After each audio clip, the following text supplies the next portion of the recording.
PDF के लिए Telegram join करें। डिक्टेशन स्टार्ट होगा 5 सेकंड के बाद।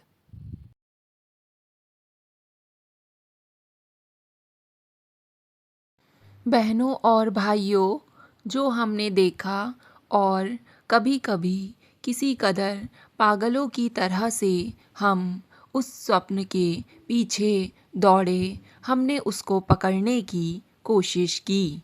देश की स्वतंत्रता और देश की स्वतंत्रता के साथ सारे देश के करोड़ों आदमियों की, जनता की स्वतंत्रता, उनका दुख और गरीबी से छुटकारा होना, यह इस देश के लिए बड़ी भारी प्रश्न था। खैर, हमने देश को राजनीतिक रूप से स्वतंत्र किया, लेकिन एक बड़ा भारी प्रश्न और बाकी रह गया कि सारी जनता उस स्वतंत्रता से पूरी तौर से लाभ उठाए। इसी बीच दूसरी मुसीबतें आईं। आप जानते हैं, बड़ी मुसीबतें आईं। 50-60 लाख शरणार्थी हमारे देश में आए और हज़ारों मुसीबतें उनके ऊपर आईं। ये बड़े बड़े प्रश्न सामने आए। हमने कैसे उनका सामना किया वह आप जानते हैं। अच्छा किया, बुरा किया, गलती हुई, सफलता हुई, इस तरह से ठोकर खाते खाते हम बढ़े, लेकिन आखिर में बढ़े क्योंकि हमारी ताकत आखिर में इतनी थी कि मुसीबतें भी हमें रोक नहीं सकती थी। मेरा विचार है कि आप इन 2 वर्षों की तरफ देखें तो बहुत कुछ खराबियां आपको दिखेंगी, लेकिन अंत में आप देखें कि यह बड़ा देश मजबूती से आगे बढ़ता जाता है और अपनी स्वतंत्रता को पक्का करता जाता है। और बावजूद हज़ार कमज़ोरियों के, हज़ार गलतियों के, फिर भी जो असली इसकी ताकत है, जो अपने पर भरोसा है, वह इसको आगे खींचता जाता है। क्या ताकत थी हमारी जिसने हमें इस स्वतंत्रता की तरफ खींचा और हमें स्वतंत्रता दिलाई? किस पर हमने भरोसा किया था उस ज़माने में जब हम एक बड़े साम्राज्य के खिलाफ खड़े हुए थे? हमने किसी और देश की तरफ नहीं देखा था कि वह हमारी सहायता करें, और हमने हथियारों की तरफ भी नहीं देखा था। हमने अपने ऊपर भरोसा किया, अपने दिल की ताकत पर, अपनी हिम्मत पर भरोसा करके, अपने एक बड़े नेता पर भरोसा करके, और आखिर में हिंदुस्तान के ऊपर, भारत पर भरोसा करके हम आगे बढ़े थे। हम आगे बढ़े और हमने एक बड़ी ताकत का सामना किया, उसको गिराया और चित किया। तो फिर आजकल हम और आप किस बात से क्यों डरें, क्यों घबराएं, क्यों परेशान हों? माना कि हमारे सामने प्रश्न हैं, आर्थिक प्रश्न हैं, बड़े बड़े प्रश्न हैं, लेकिन हमें इन्हें धैर्य से हल करना है। महोदय, सर्वप्रथम मैं सम्माननीय वरिष्ठ सदस्य को एक महत्वपूर्ण विषय उठाने के लिए धन्यवाद देना चाहूँगा, और साथ ही उन सब माननीय सदस्यों को भी धन्यवाद देना चाहूँगा जिन्होंने इस चर्चा में भाग लिया और महत्वपूर्ण सुझाव दिए।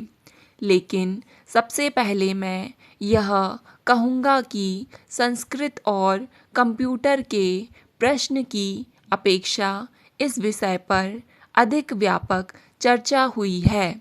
इसके अंतर्गत सभी भारतीय भाषाओं पर, संस्कृति के प्रश्न पर, आयुर्वेद, नक्षत्र विज्ञान, बीजगणित, ज्यामिति और प्राचीन काल से अर्जित संपूर्ण ज्ञान पर चर्चा हुई है।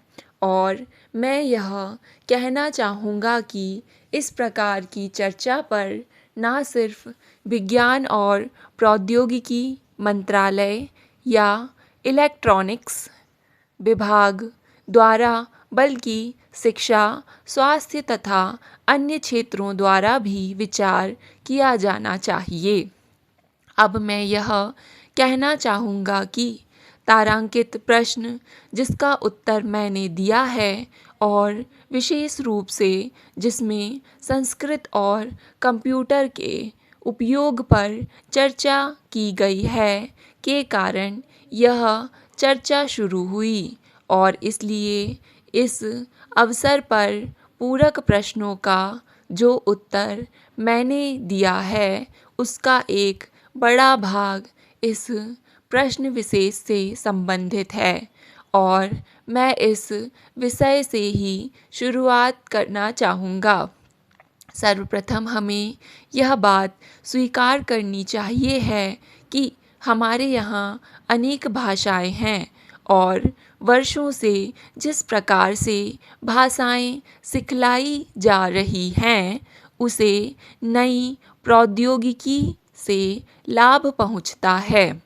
हम इस बात से भिज्ञ हैं कि सैकड़ों वर्ष पहले यदि आप कोई भाषा सीखना चाहते थे तो आपको उस जगह, उस देश, उस क्षेत्र में जाकर वहाँ के लोगों से उसे सीखना पड़ता था।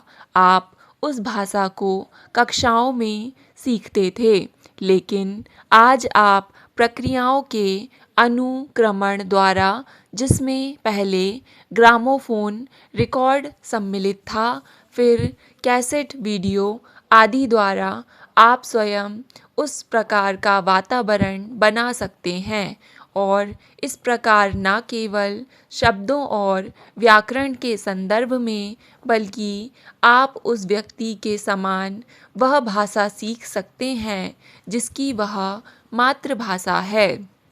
इसलिए इस संदर्भ में शिक्षा संबंधी तकनीकों में विकास हुआ है। इसी अर्थ में मैंने पहले किए गए प्रश्न और उसके उत्तर में संस्कृत सीखने और पढ़ाने में कंप्यूटर के उपयोग का उल्लेख किया था। यह पहली बात है जो मैं कहना चाहता हूँ। इस संदर्भ में मैं पहले ही विस्तार पूर्वक बता चुका हूँ, अतः मैं फिर से इसकी चर्चा नहीं करूँगा। महोदय, अब मैं दूसरे पहलू की चर्चा करना चाहूँगा जो कि कुछ भिन्न है, और वह माननीय सदस्य द्वारा सामान्य रूप से सूचना प्रौद्योगिकी और विशेष रूप से कंप्यूटरों के उपयोग से संबंधित विषय के संदर्भ में है।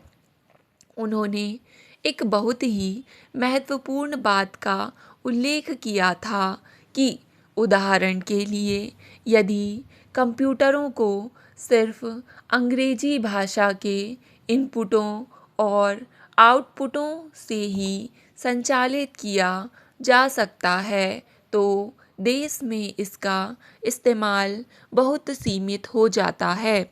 सिर्फ वे लोग ही इसका इस्तेमाल कर सकते हैं जो अंग्रेजी जानते हैं, और देश के अधिकांश लोग अंग्रेजी नहीं जानने वाले हैं। उन्होंने यह प्रश्न किया था कि सूचना प्रौद्योगिकी के उपकरणों जैसे कंप्यूटर आदि को हमारे संविधान में प्रस्तावित सभी भाषाओं के अधिकतम लोगों को उपलब्ध कराकर किस प्रकार सूचना प्रौद्योगिकी को और अधिक लाभकारी बनाया जा सकता है, और यह हमारे कार्य का दूसरा पहलू है। अब तक जैसा कि माननीय सदस्य जानते हैं, इस देश में कंप्यूटर के उपयोग में अंग्रेजी के कीबोर्ड का उपयोग होता है, जिसका अर्थ है कि आपको अंग्रेजी भाषा का ज्ञान होना आवश्यक है। आपको अंग्रेजी वर्णमाला का ज्ञान होना चाहिए। स्टॉप। डिक्टेशन पसंद आए तो वीडियो को लाइक तथा चैनल को सब्सक्राइब ज़रूर करें।